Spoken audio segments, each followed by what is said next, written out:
Naître au cœur du désespoir. Cet enfant a vu le jour en mer sur un bateau surchargé de boat people. Sa mère appartient à la minorité des Rohingyas, des musulmans apatrides persécutés depuis des décennies en Birmanie. Fuyant les violences communautaires, elle est arrivée illégalement dans le sud thaïlandais après une périlleuse traversée de 2 semaines. J'ai eu des problèmes sur le bateau. Il n'y avait pas d'eau, rien à manger. J'ai accouché à bord.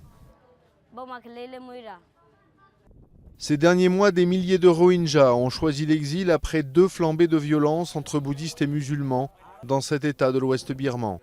La plupart espèrent gagner la Malaisie. Des centaines auraient disparu en mer. La Thaïlande, qui refoule désormais les nouveaux arrivants, rejette les critiques sur le traitement qu'elle réserve à ces réfugiés. Nous discutons avec les autres pays où sont installées leurs familles pour savoir s'ils veulent les accueillir ou non. Mais nous devons trouver une solution sous 6 mois, car la Thaïlande elle-même ne peut pas porter ce fardeau. Les tensions dans les Tarakines ont explosé en juin. Plus de 180 personnes ont été tuées, des dizaines de villages réduits en cendres, dans des violences communautaires qui interviennent après des décennies de mauvais traitements à l'égard des Rohingyas. Environ 100 000 personnes ont été déplacées, beaucoup de musulmans échouant dans des camps de fortune complètement surpeuplés. Je crois que les Rohingyas ont été désespérés quand ils se sont rendus compte qu'ils n'avaient pas d'avenir dans ces régions. C'est pour ça que nous voyons pour la première fois des femmes et des enfants qui partent, et parfois des femmes enceintes et de très jeunes enfants.